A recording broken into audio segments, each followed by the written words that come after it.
Okay, good morning, everyone, and welcome on board of this fourth day of the SESAR Innovation Days.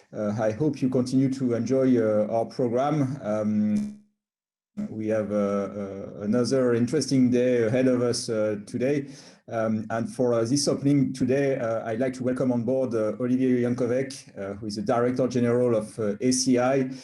Olivier, thanks for joining us. The idea of this introduction that we have every day is to set the scene from a different stakeholder standpoint as regard to, well, obviously where we stand in aviation, but as well how innovation can play a role in the recovery, in the future that we have ahead of us. We had air navigation service providers, airspace users speaking on this occasion, as well as the professional staff organization. So now obviously we have to as well see the perspective of where everything begins and ends for the passenger journey. So I'm really happy to have you today to hear your perspective from an airport standpoint, again, on what's going on and how innovation can play a role in our current environment. Thanks a lot for being with us. Olivier, I give you the floor. Thank you, Florian. Ladies and gentlemen, good morning. It's a pleasure for me to be here with you. I think the Innovation Days are an important moment for European aviation, especially in the current circumstances. Of course, we're all focused now on the trying to restart and recover, but I think it's very important we keep the long-term perspective on digitalization, operational efficiency, and sustainability, because all these issues will be even more important tomorrow than they are today or they have been yesterday. And I think this is of course the core of the SESAR program and the work of the SESAR joint undertaking. As ACI Europe, we're extremely grateful for the excellent cooperation we have with the SESAR joint undertaking. And believe me, engaging our airport community in SESAR is one of the pillars of the work we do when it comes to capacity and operations. What I'd like to do now, I'm going to try to share my screen with you. Yes, I hope you can see my screen. I'd like to give you a bit an overview of where we stand at the moment as airports and an industry. Of course, it's going to be a lot focused on the impact of COVID-19, but also try to chart a way forward and how we see the new normal. And in that new normal for airports, the new normal of tomorrow, the key pillar, one of the key pillars is, of course, increased integration with the air transport network. Oops, so I'm sorry, this is, yes. So starting, of course, with the shock and impact of COVID-19, and surprisingly, as we all know, traffic has gone into a free fall. You can see from this graph that freight, the blue line, kind of escaped the devastation because, of course, we needed to keep goods and supplies running. But the thing is that for airports, freight traffic actually only marginally contribute to our revenues. We make the bulk of our revenues on passenger traffic. And indeed, passenger traffic has gone into the abyss in the second quarter. There's been some resilience in domestic markets. This is the yellow line.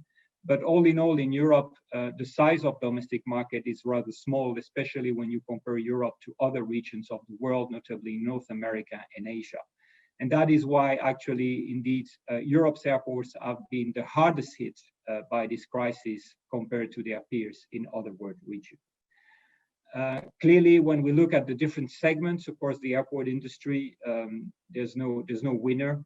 There are only losers in the sense that all airports, whether the top 5 hubs on the left down to the smaller regional airports on the right, have been almost equally impacted by the severity of the traffic spike.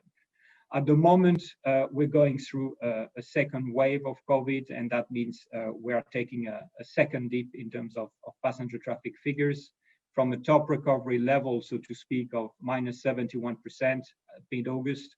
We are now, based on our latest figures, closing to minus 90%. And of course, that means that the traditional airport ranking, if you look at the top 10 European airports, has been turned upside down. As you can see, that ranking is now dominated by airports in Turkey and in Russia, thanks to the relative dynamism of their domestic aviation market. And it's amazing that airports like Frankfurt or Munich don't even make it in the top 10 at the moment. What's been the airport, all in all, we passed the bar of 1.5 billion passengers lost as of the 15th of November. And we think we're going to be at about minus 70% for the full year in passenger traffic loss. What has been the response of airports? Of course, it's been about trying to survive like many other aviation stakeholders. What they've done is really try to slash costs to the bone by reducing operating expense. You can see quite some impressive figures there. This has involved the temporary closure of some high-profile facilities like Paris-Orly or Milan-Linate. But this has come also with a significant human cost. I think behind all these figures, we have people losing their jobs. Lots of airports have been forced to lay off staff, and this is not over. The thing when you look at operating expenses as airports is that, of course, a large part of those expenses come from fixed costs. So it limits our ability to cut costs further. Along with operating expenses, airports have slashed capital expenditure investment very much, as you can see here too. But there too, there are limitations as to what airports can do, because part of these costs are actually driven by regulation, so there's no escape to it. Part of these costs relate to essential maintenance, and you don't want to compromise on this. And of course, you have projects that you've started and that are nearing completion. And I think the emblematic of all of these projects there is clearly the Berlin-Brandenburg airport, which has just opened. And down the line, of course, when you cut so much capital expenditure investment as airports have been doing, I think it's important to keep in mind that potentially you're also questioning your long-term strategic position. Besides the cost sides, airports have of course tried to help out airlines and partners where possible. The crisis is clearly systemic. All the air transport ecosystem is being affected, and there is no hierarchy in the pain. That means also there's no one size fits all in the response. But we've seen many airports waiving and deferring parking fees. We've seen a lot of airports, 70% of them actually offering COVID-19 rebates and incentive to airlines on airport charges. These have been added to pre-crisis existing rebates and incentives. And what this means is that at the moment, airports are basically pricing at a loss in a desperate attempt to protect their market and to try to keep traffic back. But clearly, this is not a sustainable situation. Of course, from the start, it's been all about staying open and getting ready for the restart. And then the work of EASA and ECDC has been instrumental in that and very helpful. At the moment now, airports are looking into testing. We have more than 100 airports across Europe that are offering testing in different format or with different type of testing. In doing that, actually, airports are moving ahead of governments because we see restoring passenger confidence as a crucial prerequisite for us to restart our business. Looking at the outlook, I think clearly, like everybody, we see the news of the vaccine as giving us a breather of hope. But having said that, we know that it's going to take time for those vaccines to be deployed. It's going to take time before Europe can reach herd immunity, which would then allow to lift all restrictions on air travel.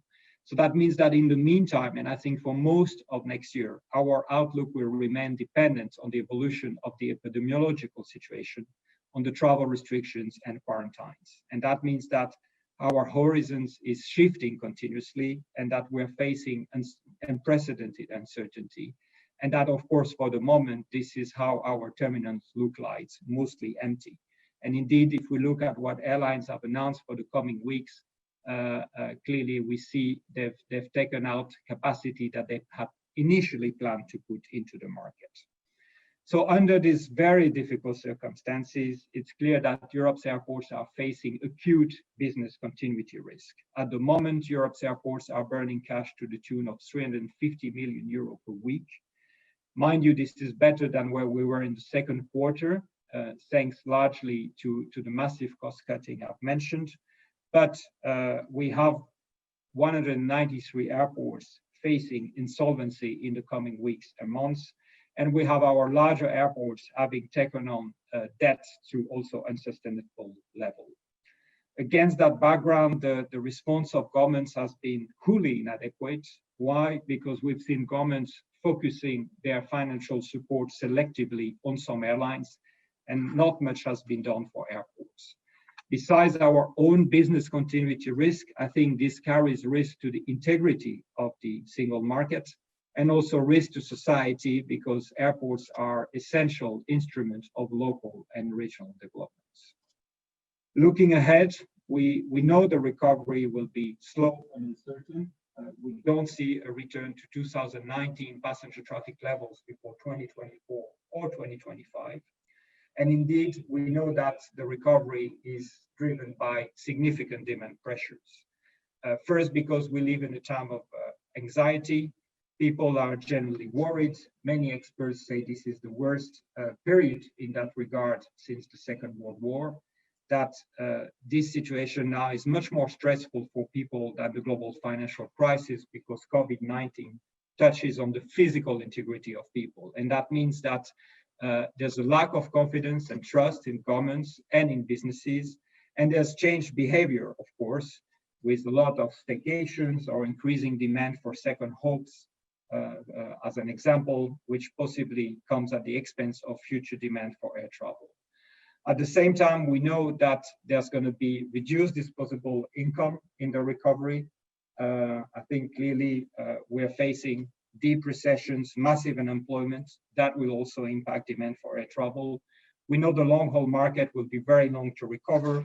And of course, we know also that business travel will be reduced durably. Of course, I think people will keep traveling for business, because face-to-face is indispensable. Face-to-face contacts is key to making deals. But clearly, we see that in this crisis, corporates have adapted. They've embraced video conferences because they had no choice. But what they've seen is that it works pretty well. And I think that moving forward, reduced demand for business travel will, of course, also come from the need to do cost cutting, but also the need to meet net zero targets that an increasing number of businesses are setting. And this is one down the line. We see that McKinsey is now forecasting that business travel could still be 20% lower in 2024 than it was in 2019.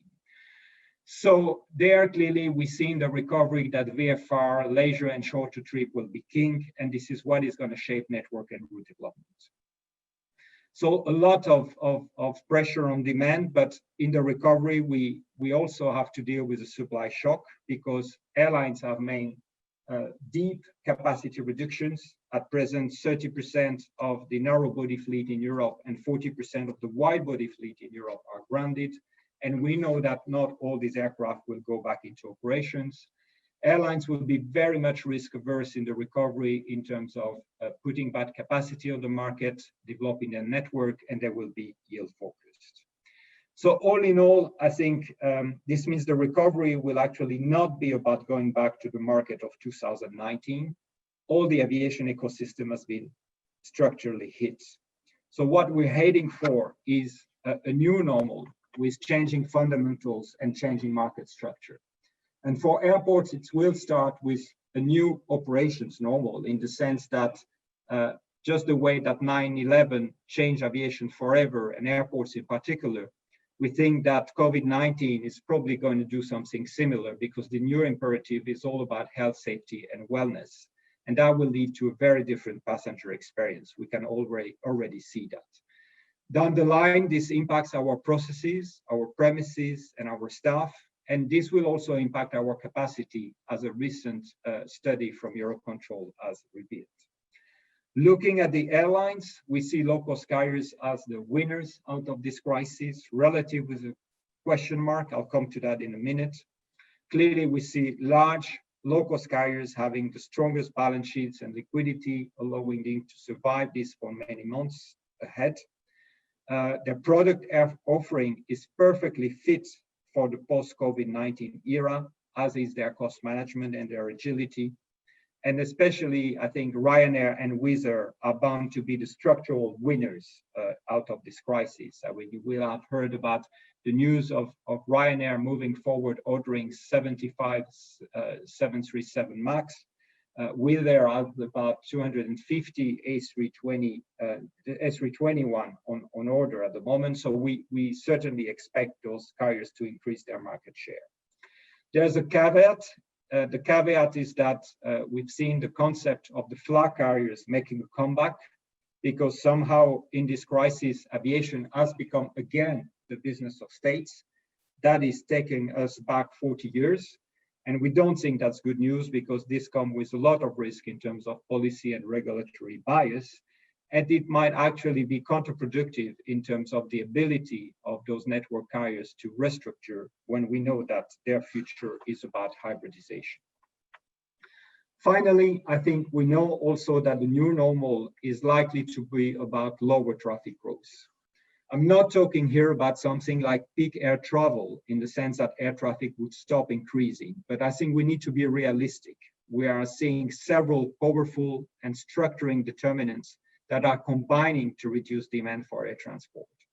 I think clearly there will still be growth, but that growth will be lower what we've been used to. And there, when I'm talking about those determinants, of course, I'm talking primarily about the climate emergency. I think if you look at that quote, I think we need to reflect very carefully about these words, because what they mean is that sustainability is becoming now the societal imperative. And this is clearly resonating more and more with consumers, with changing lifestyle. The future is going to be about less meat, less oil, but it's going to be also potentially about fewer flights and more trains if we do not embrace sustainability. And I think the transport policy strategy that was released yesterday by the Commission just confirms that. This is very much the way Generation Z is thinking. And of course, these people are our future clients.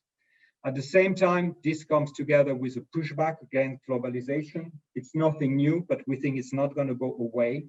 Aviation has been a formidable driver and enabler of globalization, but we see now governments trying openly to control or even limit it.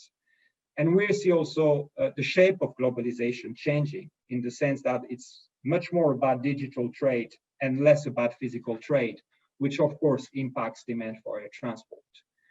And we should not forget that all that ties in with geopolitical instability, social unrest, and also regulatory risk, in particular linked to protectionism, which ultimately, I think, questions the relationship we've been used to between GDP and passenger traffic. And I think there clearly we should not assume that the future will be exactly the same as our past. So the impact of this new reality will have, of course, fast-reaching implications for aviation. For airports, it means that our aeronautical revenues are under pressure. Airports are now competing for the restart and the recovery. In the future, they will also be competing for a much smaller pie. And that means ever-increasing airport competition, something that is more and more recognized by academics, as you can read from this recent academical publication. We think it's high time for our regulators to catch up. And in that context, of course, in very concrete terms, what it means is that regional airports will be even more squeezed.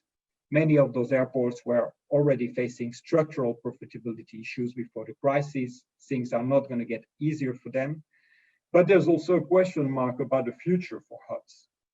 At the moment, hub connectivity is very much on life support, in the sense that airlines are able to keep operating some long-haul routes only because of the freight being carried in the belly, not because of the level of passenger traffic. At the same time, we see a lot of network carriers restructuring. We've seen that the larger aircraft have gone out of the fleets, like the A380 or 747s. We see less spokes combined with smaller aircraft. That means potentially less need for speed. And that means that ultimately, I think secondary hubs, especially those ones without a strong local market, are likely to suffer more. And that ties in with the fact that direct connectivity has been the main driver of connected developments in the past. And of course, environmental pressure, which tends also to question the hub and spoke model. So I think, of course, the hub and spoke model is here to stay because at its core, it's extremely efficient from an economic perspective. But what all this means is that somehow we're going to see hub trying to rebalance a bit their dependence on the hub carriers with diversification. And once again, I think all this reflects and speaks of increasing airlines dominance. Along with our aeronautical revenues, our non-aeronautical revenues are also very much under pressure. We've already seen a decreasing spend by passengers at airports since 2013. And of course, with less disposable income, as I've mentioned before, and of course, the fact that people have become much more familiar with internet shopping, I think clearly things are not going to get easier for airport retail. And if you add to that the perspective of lower volume growth, you get what I call the moment of growth. We're looking at this at the moment, but this is also happening against the background of a lot of consolidation with our retailers and concessionaires. So again, changing in the balance of the relationship. So with much pressure on our aeronautical and non-aeronautical revenues, I think down the line, what we see is that our airport economic model is being questioned. Why? Because the airport economic model is essentially volume dependent and driven. We depend on the assurance of continued dynamic traffic growth for that model to be sustained. And we know that we don't have that assurance anymore. So clearly it means our economic model is no longer future-proof and that we need to look at it, because that turns the questions of our future ability to keep investing in sustainability, digitalization, but also quality and capacity, and also the questions of our ability in the future to remunerate our shareholders. So all that means that airports, just like many other industries, are now facing the Great Reset. I think we need to chart the way towards the continued evolution of our airport business model. COVID-19 has been a great accelerator of trends and developments that were in the making. And I think airports themselves have been in a constant state of transformation over the past 20 years. And this is what has allowed airports to come out as businesses in their own right. I think it's going to be very important for airports to keep following that path, to make sure that the airport business becomes more agile, more resilient, and crucially, that it continues to be relevant for a changing society. And against that background, I think we're seeing three main strategic directions for airports as part of their business reset. First, of course, build back better, making airports ever more sustainable, ever more green. Europe's airports have committed to achieve net zero for their carbon emissions by 2050 last year. We've actually been working on carbon management for the past 10 years through airport carbon accreditation. And Europe's airports are clearly leaders in there. We have now more than 50 airports in Europe that have reached carbon neutrality. And we've just launched last month 2 new levels of certification under our program, which are essentially about guiding and aligning airports with the Paris Agreement. But of course, the challenge of sustainability and decarbonization is not something that airports can do on their own. This needs alignment across the industry. And this is where I'm very pleased that through the Aviation Roundtable report that was delivered to the Commission a few weeks ago, we now have a perfect alignment between all stakeholders in the industry over this target of net zero 2050.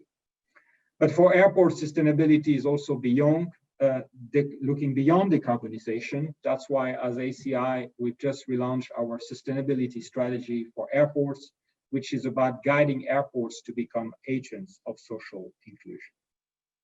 Along with building back better, the second strategic direction is to deliver it better, meaning the hyper-efficient and connected airports. And this is where, of course, the work of SESAR comes into play and is very important. This requires from us, of course, organizational and corporate flexibility and a continued investment on people development, which I think is very challenging under the current circumstances.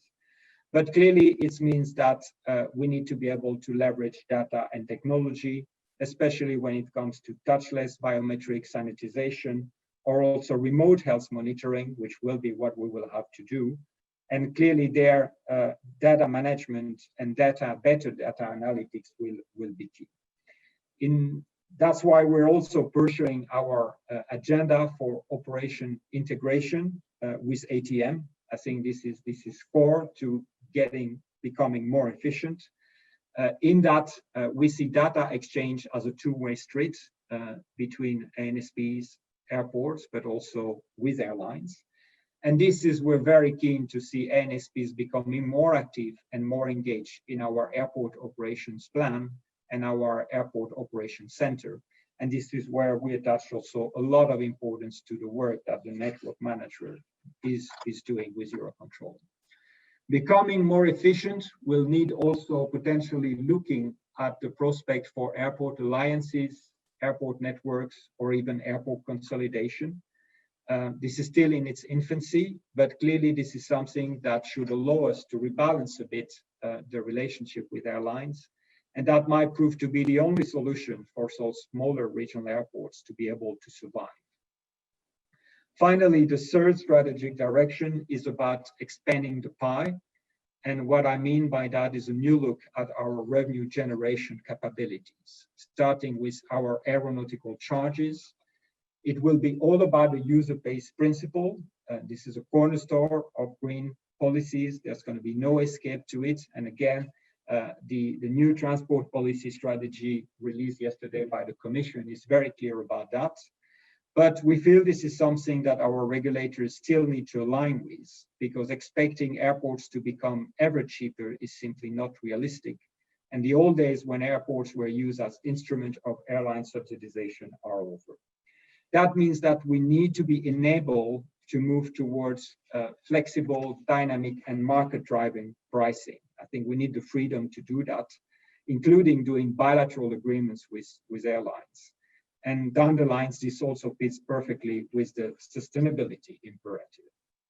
Looking at our commercial revenues, clearly we need to forge new relationship and look again at risk sharing with our concessionaires, in particular when it comes to airport retail.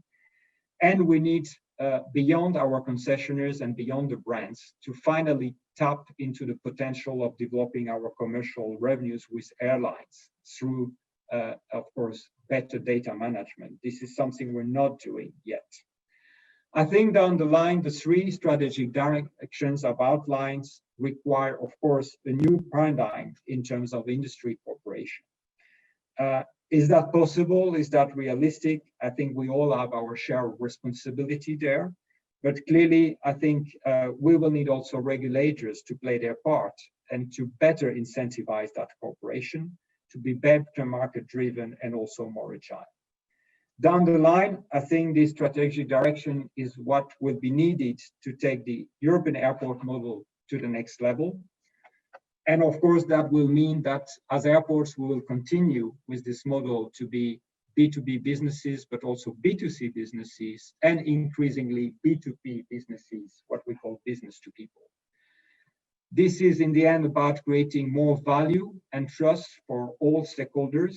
I think this is ultimately the core of the Great Reset for any business and for the economy in the new circumstances we're facing.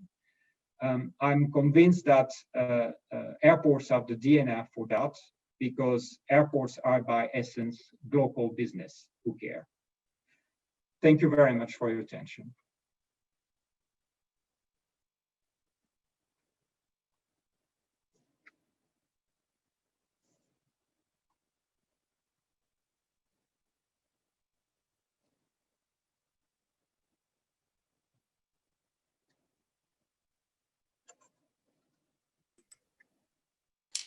Okay, thank you. Florian is back. Thank you very much, Olivier. I'll take over from Florian. He seems not to be in at the moment. Thank you very much for this interesting presentation. And I think we've all learned a lot. I couldn't agree more with you. I think whilst we're trying to keep the best of both worlds, we have to learn to build back better and maybe to prosper with different traffic and perhaps with less traffic, prosper economically and ecologically. And I think you're setting the right tone for this. So thank you very much again. I'll just briefly give you an overview of what's gonna happen the rest of today.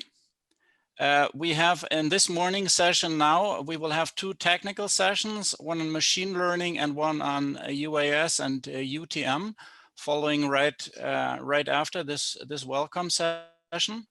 We would then have the virtual networking, where you can do one of 2 things. You can either join the SESAR chat roulette, or you can use the Hoover application to meet other people. The chat roulette is where the URL posted on the SESAR website would lead you. The URL you just click in the program. This afternoon, so after lunch, we have the virtual exhibition again. So this is your last chance today to discover the posters and to meet up with the presenters in the poster booth. So the way you get there are 2 possibilities. One is the Hoover application on your desktop with a poster tab, or you can do the same thing on your cell phone. I recommend you use the desktop view, because the videos and the interaction with the booth staff it just works better on a larger screen. So this afternoon, after the virtual exhibition, we have the closing session, where we will be giving the Young Scientist Award. You will hear the short presentation from each of the finalists for the Young Scientist Award, and then you will see who's the winner of the prize. We have a closing keynote session right after that, and then a closing session with final addresses from Florian and from Andrew Cook, the leader of the Engage network. Now, I invite you to select the technical session you are interested in, machine learning 2 or UAS and UTM. The links to these sessions are being posted in the chat function. I also encourage you to hurry up, because I think these sessions have already started the presentations. So thank you again, and I'll be seeing you in one of the technical sessions.